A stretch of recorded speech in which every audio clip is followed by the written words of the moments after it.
Busquen su Biblia, por favor, el Evangelio de Lucas, capítulo 2. El Evangelio de Lucas, capítulo 2. Vamos a estar leyendo y exponiendo los versículos del 1 al 38. Lucas 2, versículos del 1 al 38. Cuando lo tenga me puede decir amén.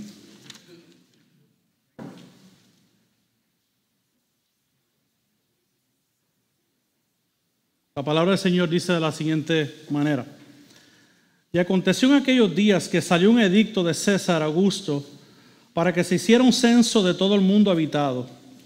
Este fue el primer censo que se levantó cuando Cireneo era gobernador de Siria. Y todos se dirigían a inscribirse en el censo, cada uno a su ciudad. Y también José subió de Galilea, de la ciudad de Nazaret, a Judea, a la ciudad de David, que se llama Belén, por ser él de la casa y de la familia de David, para inscribirse junto con María, desposada con él, la cual estaba encinta. Y sucedió que mientras estaban ellos allí, se cumplieron los días de su alumbramiento. Y dio a luz a su hijo primogénito, le envolvió en pañales y le acostó en un pesebre, porque no había lugar para ellos en el mesón. En la misma región había pastores que estaban en el campo, cuidando sus rebaños durante las vigilias de la noche. Y un ángel del Señor se les presentó, y la gloria del Señor los rodeó de resplandor, y tuvieron gran temor. Mas el ángel les dijo: No temáis, porque he aquí os traigo buenas nuevas de gran gozo, que serán para todo el pueblo. Porque os ha nacido hoy en la ciudad de David un Salvador, que es Cristo el Señor. Y esto os servirá de señal: hallaréis a un niño envuelto en pañales y acostado en un pesebre.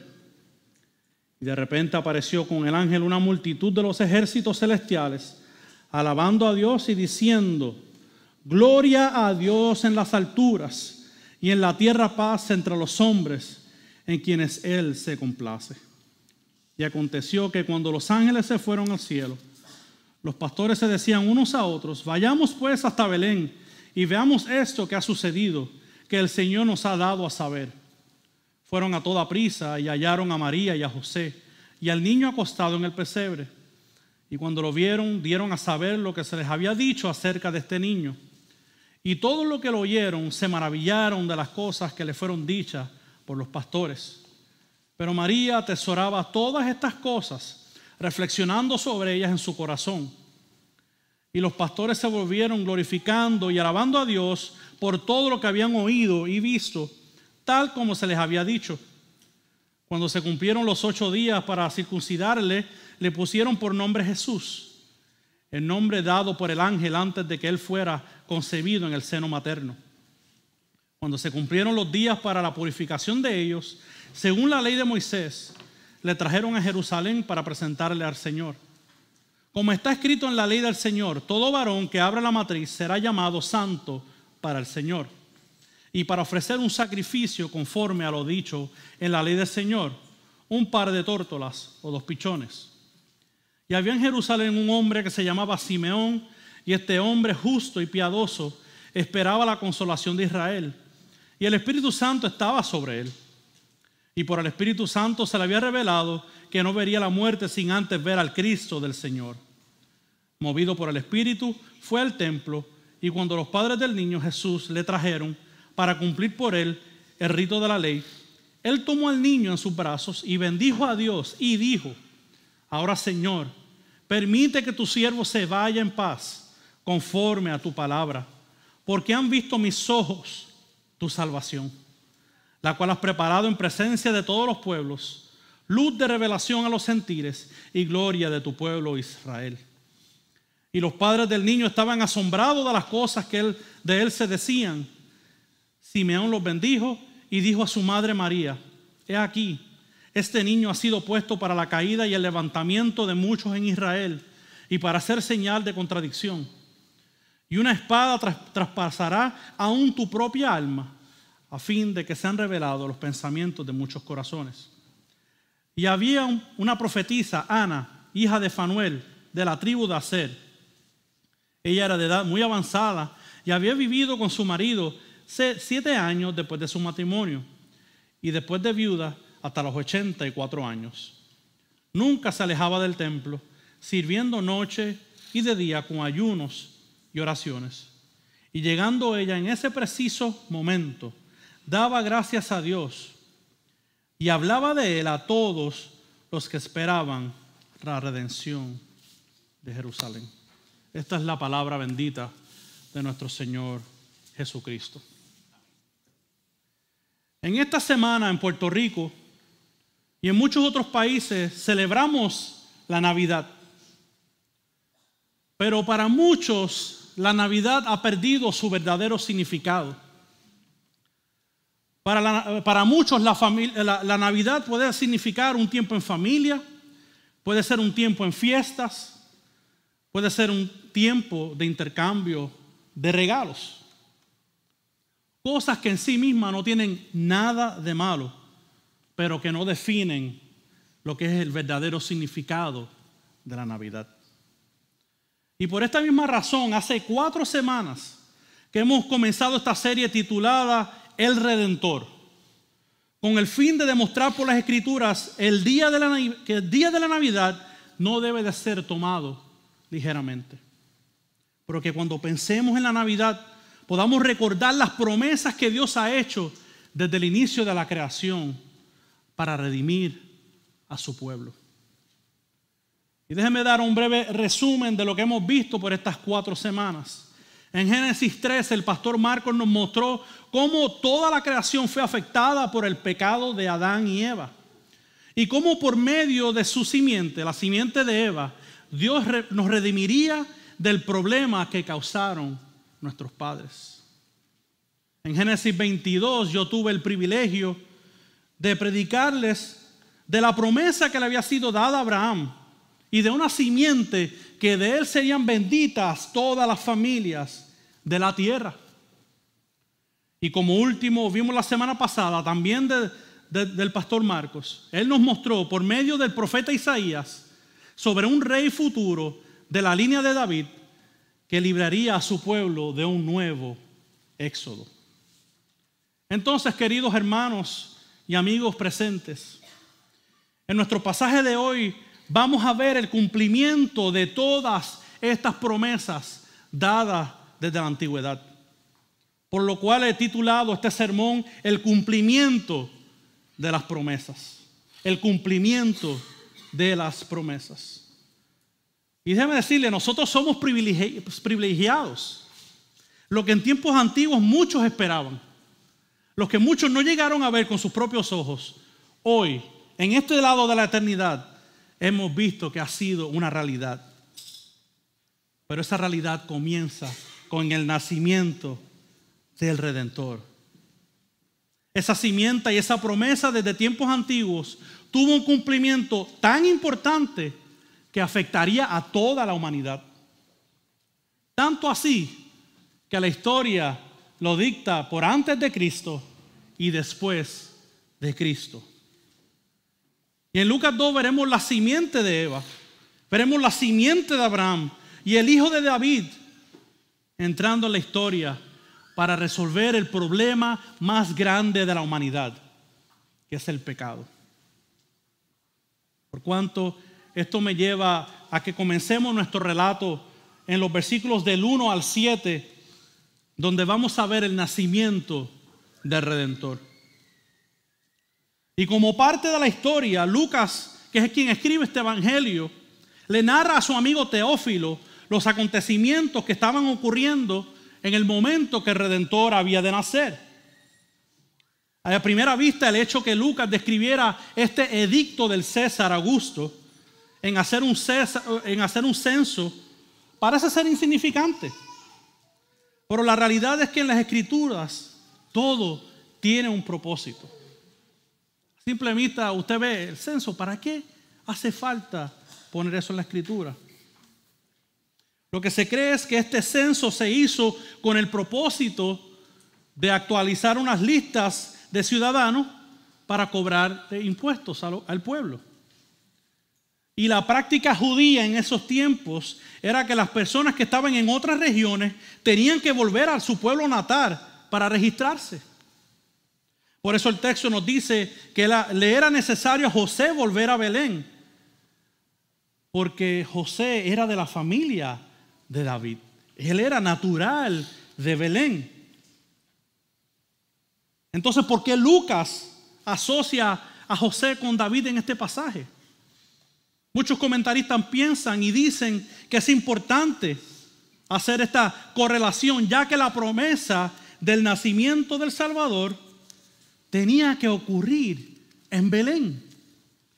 De hecho, cuando vamos a las escrituras del Antiguo Testamento y vamos específicamente al profeta Miqueas, capítulo 5, versículo 2, ahí podemos ver una profecía de que el Redentor nacería en Belén. Dice: pero tú, Belén Éfrata, aunque eres pequeña entre las familias de Judá, de ti me saldrá el que ha de ser gobernante en Israel.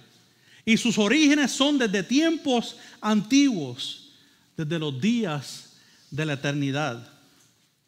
¿De quién está hablando el profeta Miqueas si no es de nuestro Salvador y nuestro Redentor, Jesucristo? La promesa era que el Redentor nacería de Belén. Y Belén era conocida como la ciudad de David. Y algo interesante está ocurriendo aquí. Nos dice el texto que salen José y María para Belén desde Nazaret. Ahora, déjeme aclararle esto. Esto no debe ser tomado ligeramente. Esto era una gran jornada que José y María tenían que hacer para llegar hasta Belén. Porque les tomaría aproximadamente unos 3 días de hacer este viaje. Y siendo que la costumbre del día era pasarle por el lado a Samaria, ya que los samaritanos y los judíos no se llevaban bien. Que imagínense, 3 días cabalgando. José con su esposa embarazada para llegar al censo.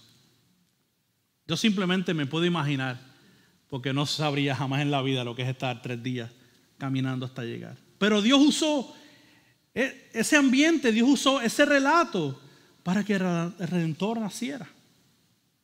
Y a pesar de lo largo del camino y lo difícil que tiene que haber sido ese viaje, Dios estaba usando esto para que el Redentor naciera. De manera que el texto nos dice que llegando ellos a Belén se cumplieron los días para llegar a la luz. El censo de Augusto no fue algo que ocurrió, como dicen en inglés, random, algo que pasó al azar. Es que Dios estaba orquestando los eventos del nacimiento de este Redentor. ¿Y qué historia más humilde de nuestro Salvador y Redentor? Al María dar a luz, envuelve a este niño en pañales y lo acostó en un pesebre. El pesebre se entiende que es el lugar donde los animales iban a comer. ¿Qué más humilde que esto? También es importante notar que algunos comentaristas entienden que Jesucristo pudo haber nacido tanto en un establo o en una cueva, ya que las cuevas también se usaban para guardar los animales. Y sobre este pasaje, el comentarista Darrell Buck, me gusta mucho cómo él habla de este pasaje. Y él dice: el contraste entre lo común del nacimiento y la grandeza del niño no podría ser mayor. El prometido de Dios entra en la creación entre la creación. El decreto profano de un censo ha colocado al niño en la ciudad prometida de origen mesiánico. Dios está trabajando tranquilamente y un establo es la primera sala del trono del Mesías. El que tenía un trono en el cielo, el que estaba gobernando todas las cosas, decidió hacer su trono en un establo, en una cueva, para morar entre los suyos. Y no deje que este retrato, que esta historia de que Él nació tan humilde, lo tome por sentado. Porque lo que va a ocurrir después nos debe impactar, nos debe de sorprender. Porque este es el Mesías prometido. La simiente que le aplastaría la cabeza a la serpiente. La simiente de Abraham que bendecería a todas las familias de la tierra. Y el hijo de David que nos libraría a nosotros mismos de un nuevo éxodo. Y para ver la grandeza de este momento, de este nacimiento que ocurrió, necesitamos ver qué ocurrió después. Y es donde vemos del versículo del 8 al 21 la respuesta a este nacimiento. Ahora que este niño nace, ¿qué es lo que está pasando? Después que María da a luz a este niño, Dios le place revelarse por medio de un ángel a unos pastores que estaban en el desierto, en la noche. Los pastores en este tiempo eran considerados de clase baja y los tenían en muy poca estima, porque ellos tenían dificultades en cumplir con ciertos ritos de lavamiento, porque trabajaban con las ovejas todo el tiempo. En buen puertorriqueño apestaban ovejas. Entonces eran como que los apartaban de la sociedad, porque no podían cumplir con ciertos ritos. Además, la historia nos revela que a ellos, estar cerca de esta zona económica de Belén, se entiende que ellos estaban cuidando las mismas ovejas que se usaban para los sacrificios en el templo. Sobre esto, el teólogo y comentarista William Barclay nos dice: es un pensamiento encantador que los pastores que cuidaron los corderos del templo fueron los primeros en ver el Cordero de Dios que quita el pecado del mundo. Los que trataban de lejos, los que les daban de codo, a Dios le dio el privilegio, porque eran mejores que los demás. Ya vimos que no, por su pura gracia y misericordia. Lo menos que se esperarían estos pastores es que un ángel se le iba a aparecer a ellos. Y dice el texto que ellos temieron. Pero imagínense que a usted se le parezca un ángel del frente. Cualquiera de nosotros nos hubiese temblado las rodillas. Pero lo bueno de esta aparición de este ángel es que venía con unas buenas noticias. El versículo 10 nos dice que eran unas buenas nuevas. Y esta palabra buenas nuevas en el griego se traduce como evangelizo, que significa predicar las buenas noticias. También de la palabra que usamos evangelizó o evangelismo. Una predicación que le trajo el ángel de las buenas nuevas que estaban ocurriendo en ese momento entre ellos. Y les dijo: porque nos ha nacido hoy en la ciudad de David un Salvador, que es Cristo el Señor. Ese es el versículo 11. Y este versículo 11 es muy importante porque describe tres oficios de nuestro Salvador. Lo describe como Salvador, como Cristo y como Señor. O sea, lo está describiendo como Salvador, o sea, un libertador. Lo describe como Cristo, que es el ungido de Dios. Y lo describe como Señor, que es el dueño de todas las cosas y dueño de nosotros mismos. Hermanos, por medio de esta promesa,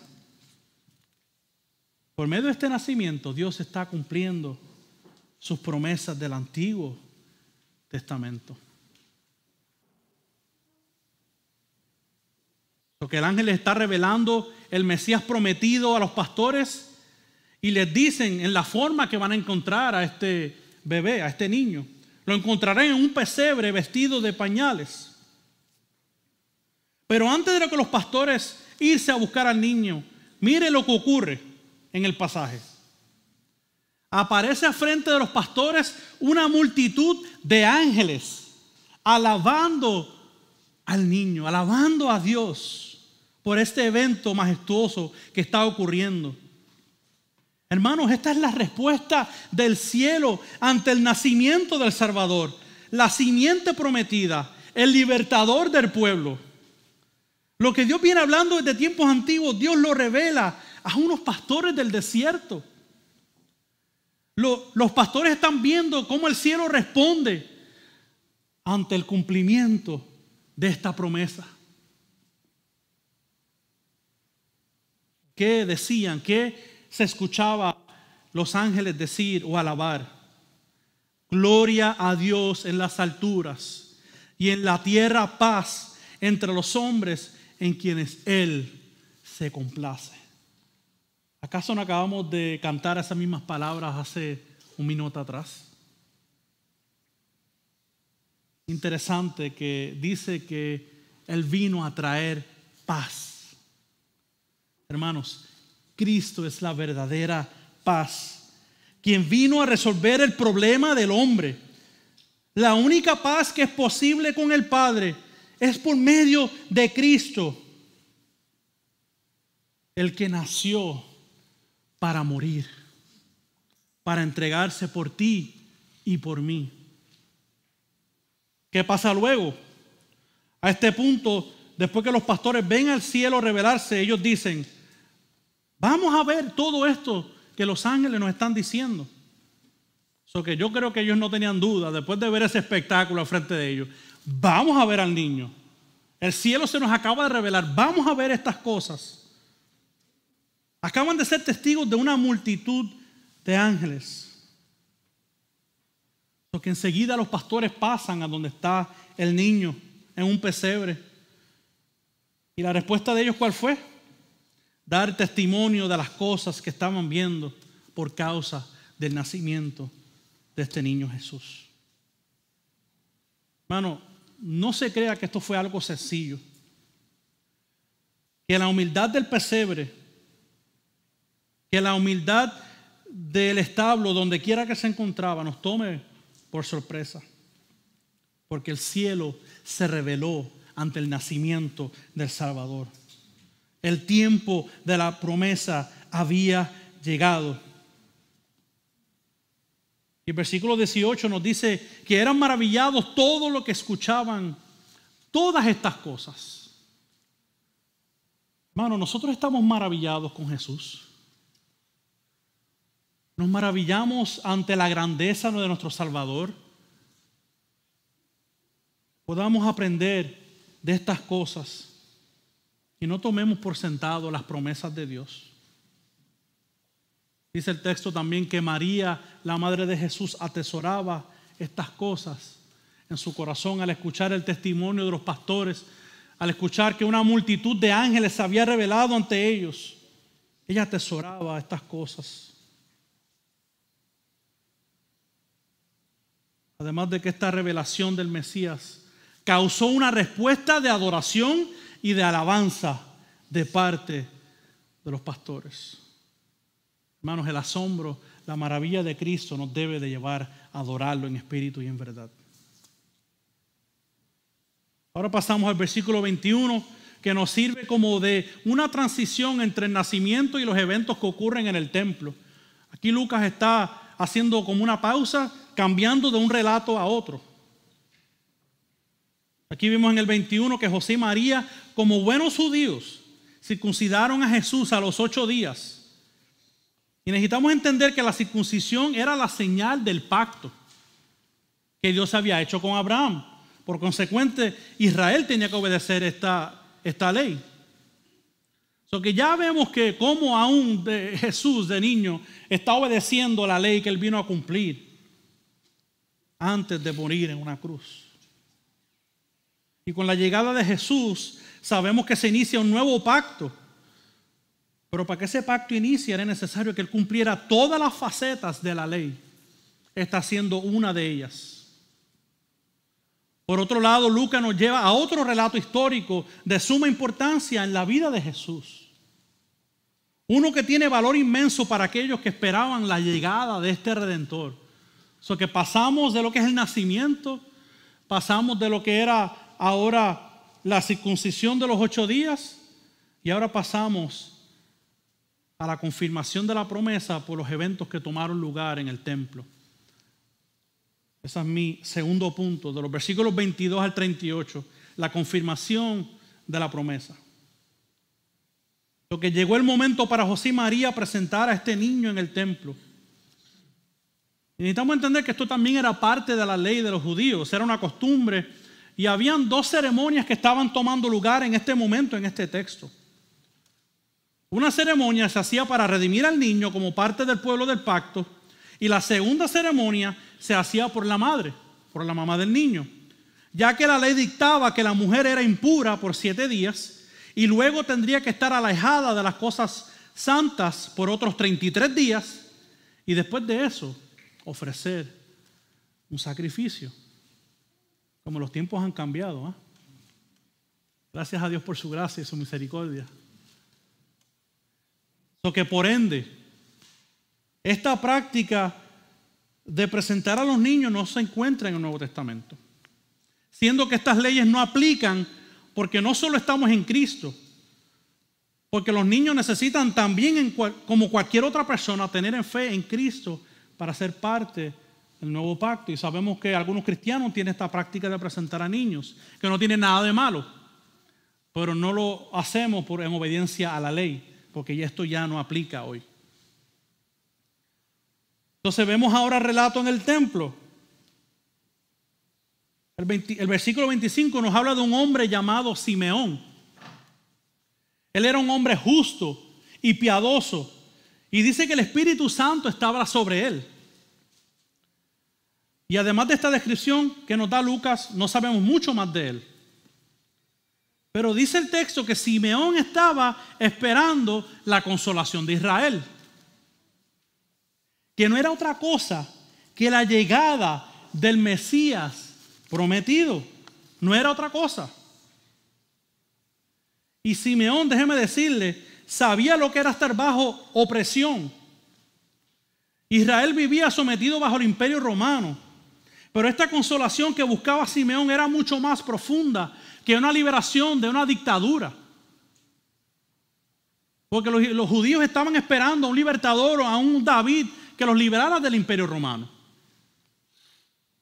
Pero es a mi entender en este pasaje que Simeón estaba buscando algo mucho más allá que una liberación de una dictadura. Y más adelante vemos también que el Espíritu Santo lo dirige al templo donde José y María llevan al niño. Porque él esperaba la consolación de Israel y el Espíritu lo guía a que vaya al templo, porque él esperaba un Mesías. Y cuando él llega y se encuentra con José y María y con el niño, dice el texto que él toma al niño en los brazos. Y mire qué interesante, vaya a los versículos 29 al 32 del pasaje. Mire lo que dice Simeón. Ahora, Señor, permite que tu siervo se vaya en paz conforme a tu palabra. Y el versículo 30 es la bomba. Porque han visto mis ojos tu salvación, la cual has preparado en presencia de todos los pueblos, luz de revelación a los gentiles y gloria de tu pueblo Israel. Nada más con eso tenemos más que suficiente, pero el relato no se acaba ahí. Mire lo que Simeón está dispuesto a hacer. Él quiere, o él está dispuesto a que ya Dios se lo lleve inmediatamente, porque él acaba de ver las promesas de Dios hechas una realidad en su tiempo. Fíjense que a Simeón no le interesaba ver al imperio romano desaparecer de Israel. Él preferiría estar con Dios, lo cual nos da un buen indicio que la liberación que estaba esperando era una espiritual. Y si fuera poco, también el texto dice que Simeón dijo de él que era luz de revelación a los gentiles. Otras versiones dice luz de revelación a las naciones. Es lo mismo, los gentiles son todas las demás naciones que no componen Israel. ¿Usted sabe lo que esto significa? Esto significa que la obra de Dios en Cristo es para tanto judíos como gentiles. La luz de Cristo tenía que alumbrar, pues Él es el único que remueve la oscuridad del pecado a su pueblo. Y mucho más allá podemos ver también que Lucas 1 describe la profecía que Zacarías, el padre de Juan el Bautista, hizo concerniente al Cristo. Si ustedes tornan una página hacia detrás en el capítulo 1, versículos del 78 al 79, y lo debemos de tener en la pantalla si mal no me acuerdo. Lo voy a leer en la Nueva Traducción Viviente, que lo dice un poquito más claro. Dice: gracias a la tierna misericordia de Dios, desde el cielo, la luz matinal está a punto de brillar entre nosotros, para dar luz a los que están en oscuridad y en sombra de muerte, y para guiarnos al camino de la paz. Zacarías estaba también profetizando de la luz a todos aquellos que están en oscuridad. Pero Simeón sigue y dice en el versículo 32, dice que el niño es la gloria de tu pueblo Israel. ¿Qué significa la gloria de tu pueblo Israel? No puedo dejar de mencionar esto, porque a Dios le plació que nuestro Salvador viniera del pueblo de Israel. La gloria de Israel no mora en ellos como un pueblo, no mora en ellos como una gente obediente, no mora en ellos por cualquiera de las cosas que pudieron haber hecho. La gloria de Israel viene porque a Dios le plació a darles al Cristo. El Cristo proveniente que proviene de este pueblo de Israel.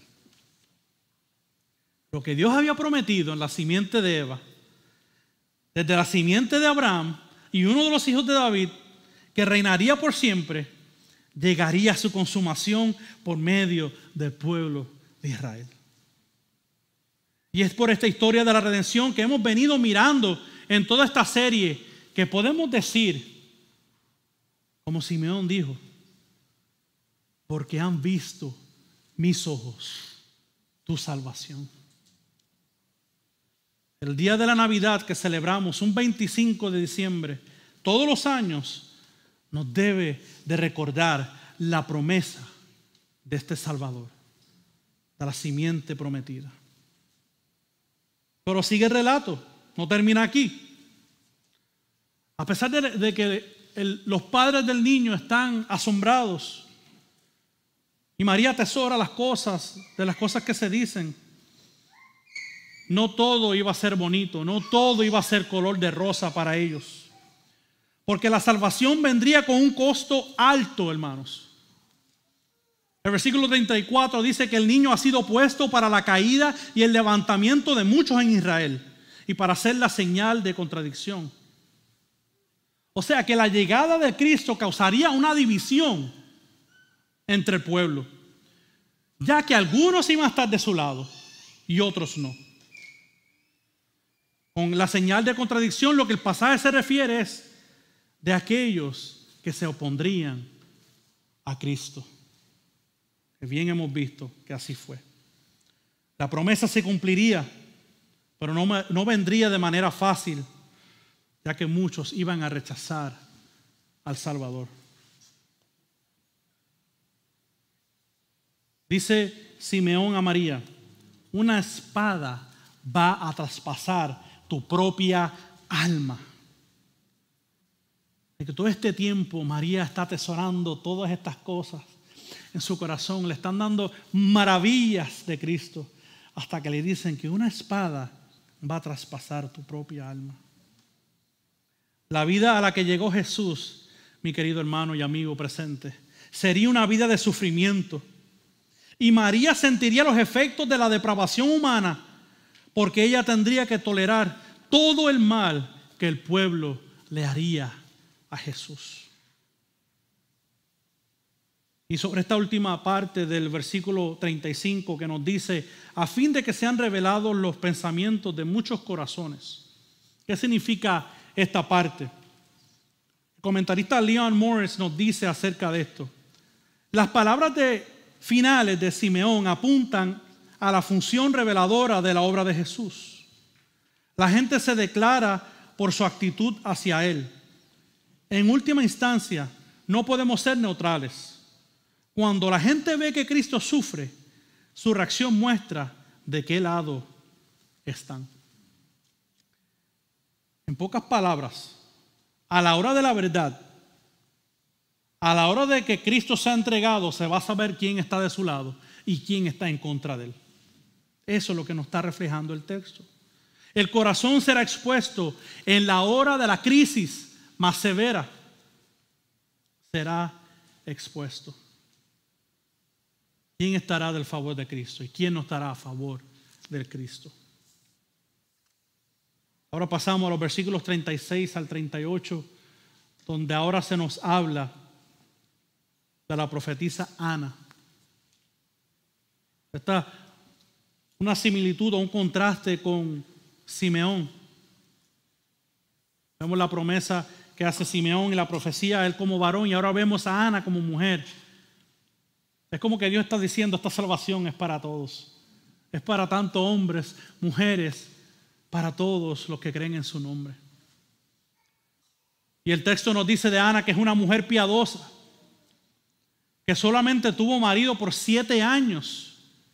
Y dice ahí en ese momento que ella tenía 84 años de edad y ella dio su vida al servicio al templo en Israel. Y mire qué interesante. El Espíritu Santo guía a Simeón para ver a Jesús. Pero en el caso de Ana, ella siempre estaba en el templo.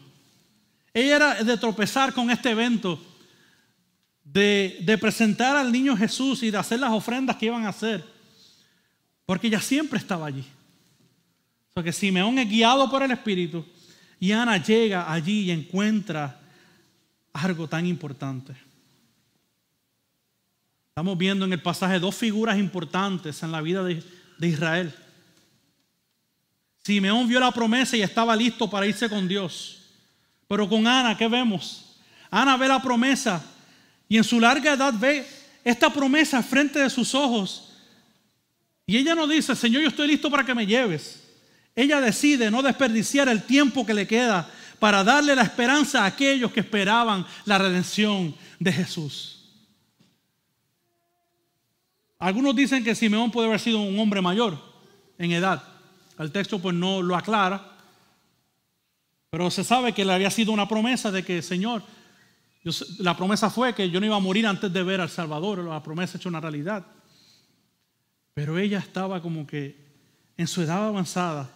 Hay que hablar de hay que hablar de esta promesa. No puedo quedarme callada. Hermano, Dios estaba confirmando esta promesa por estas 2 personas piadosas.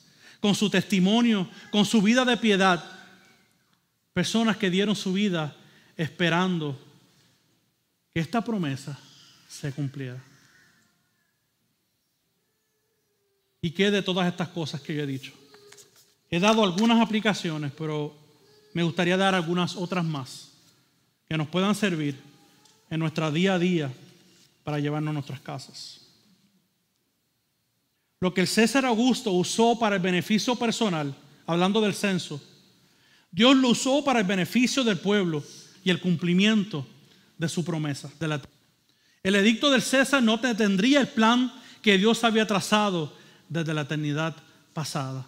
Que ¿por qué Lucas pone ese relato allí? Porque nada de eso iba a detener el cumplimiento, el plan de Dios.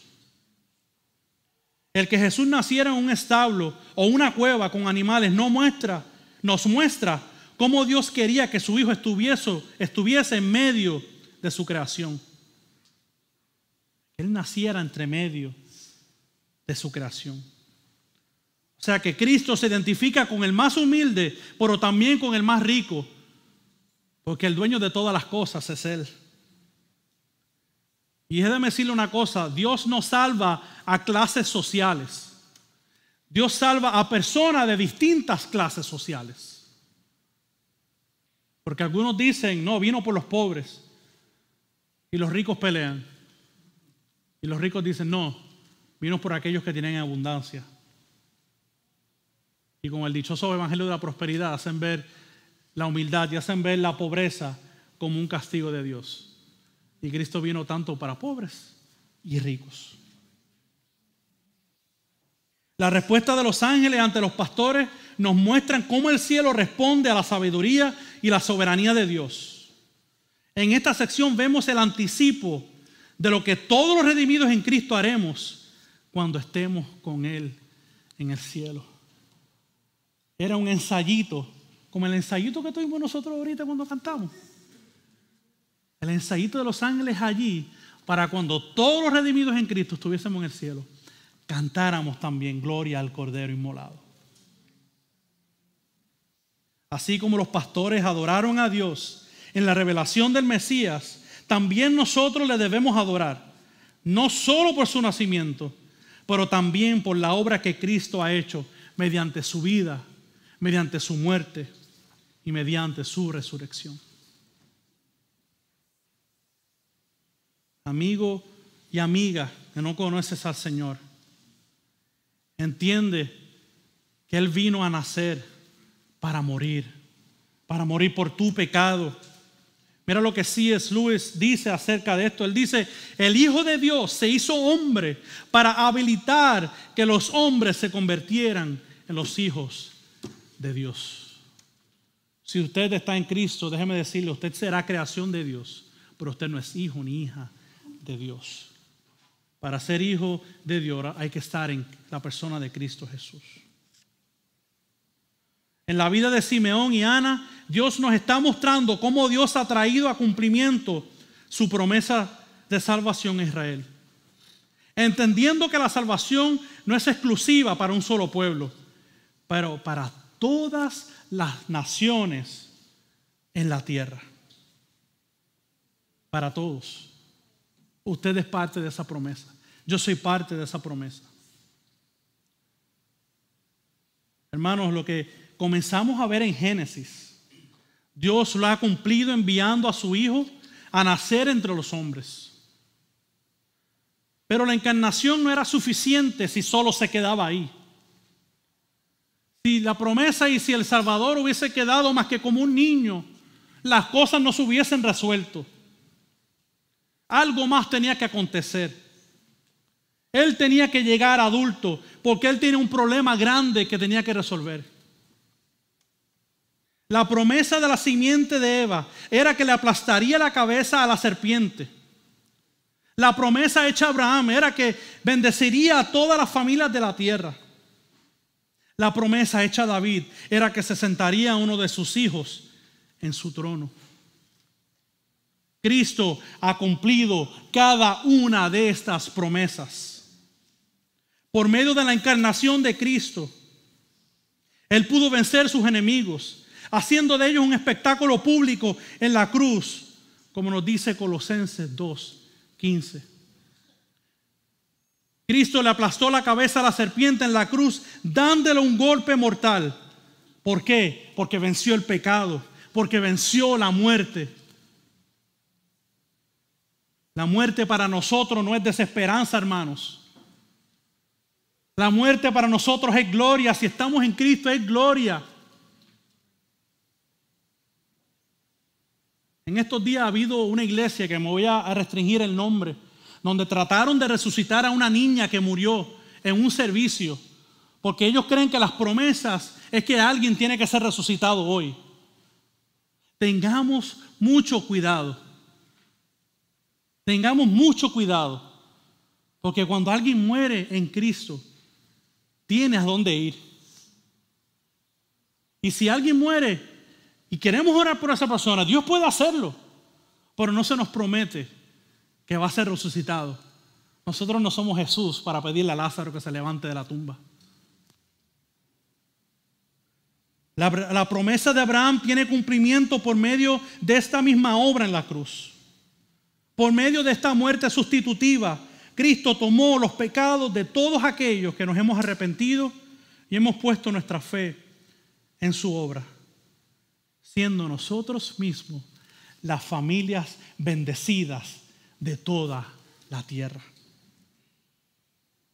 Y por la victoria de Cristo en la cruz y su resurrección, Cristo está reinando desde los cielos a gente de todo pueblo, de toda raza y toda nación. La promesa de David ha sido cumplida, no tanto en un trono físico, en un trono en los cielos donde Dios está reinando, donde Cristo está reinando a la diestra de su Padre. ¿Ustedes ven por qué la Navidad es tan importante? A veces es mucho más importante de lo que nosotros queremos pensar. Que cuando estemos en familia, que cuando estemos en amistades, que no se nos olvide de qué verdaderamente se trata esta temporada. Que de todo lo que podamos disfrutar como un pueblo en Cristo esta semana, lo más importante sea que su plan redentor se ha cumplido y que el Redentor vive en nuestros corazones. Aprendamos de Ana, que no importando la edad que tengamos, aprovechemos cada momento para hablar de su salvación. Y si usted se va a reunir con personas y con familiares que no conocen a Cristo, haga como Ana. Dele la esperanza del Redentor que ha venido por los pecados de su pueblo. Y de todo lo que Dios ha hecho en Cristo, merece toda nuestra adoración, toda nuestra alabanza. El ensayo de los ángeles lo vamos a terminar nosotros un día. En Apocalipsis nos da un anticipo de lo que todos nosotros que estemos en Cristo vamos a hacer. Apocalipsis capítulo 5, versículos del 11 al 14. Y miré y oí la voz de muchos ángeles alrededor del trono y de los seres vivientes y de los ancianos. Y el número de ellos eran miriadas de miriadas y millares de millares, que decían a gran voz: el Cordero que fue inmolado, digno es de recibir el poder, las riquezas, la sabiduría, la fortaleza, el honor, la gloria y la alabanza. Y toda cosa creada que está en el cielo, sobre la tierra, debajo de la tierra y en el mar, y todas las cosas que en ellos hay, oí decir, hermanos, ¿qué dice? Al que está sentado en el trono y al Cordero, sea la alabanza, la honra, la gloria y el dominio por los siglos de los siglos. Y los 4 seres vivientes decían amén. Y los ancianos se postraron y adoraron. Hermanos, ¿qué tal si esta mañana nosotros podemos adorar a Jesús, nuestro Redentor? Oremos. Padre, yo te glorifico porque tú en tu eterna sabiduría, Padre, lo que a ti te plació hacer un misterio desde la eternidad, hoy, Señor, nosotros lo hemos visto revelado mediante el nacimiento, mediante la vida, mediante la muerte, mediante la resurrección y mediante la ascensión de Jesucristo. Gracias por revelarnos estas cosas. Señor, que nosotros podamos hacer de estas promesas nuestras promesas. Que si hay algún hermano o hermana aquí que se ha dejado llevar por la corriente de este mundo, que ha estado, Señor, deambulando espiritualmente, que le ha llegado, Señor, dudas de su fe, te pido en esta mañana, restaura su fe, Padre amado, que reconozcan que somos parte de estas cosas que tú vienes diciendo desde antemano, las cosas que te han placido revelarnos, Señor. Padre, y que no nos dejemos llevar por la corriente de este mundo. Sí, Padre, nos gusta la cultura, nos gusta la bomba, nos gusta la plena, nos gustan los himnos, los cánticos que hablan de ti. Nos gustan las fiestas, nos gustan los pasteles, el lechón y el arroz. Pero, Padre, que sepamos que eso no es lo primordial. Que eso solamente lo tenemos por implicación, por lo que tú pudiste hacer por nosotros.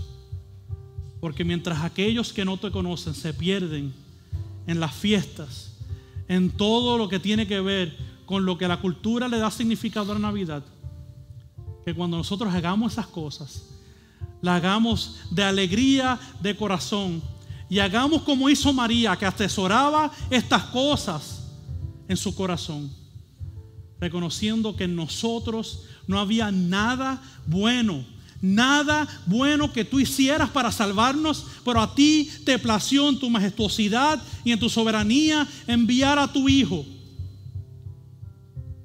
Lo enviaste a lo más bajo, porque más bajo éramos nosotros, a morir por mí, a morir por los que están aquí, reconociendo, Señor, que lo más importante en la historia es tu redención, es tu salvación, y que la muerte, si estamos en Cristo, no tendrá dominio sobre nosotros, porque la muerte fue abolida por ti, Jesucristo. Y te damos las gracias esta mañana, y te damos las gracias por lo que hemos venido viendo por hace 4 semanas, lo que tú has hecho una realidad en la persona de Jesucristo. Quien está aquí que no te conozca, Señor, mi oración es: abre sus ojos a la majestuosidad de tu Hijo amado, que vino a morir por pecadores como ellos y nosotros, en Cristo Jesús. Amén.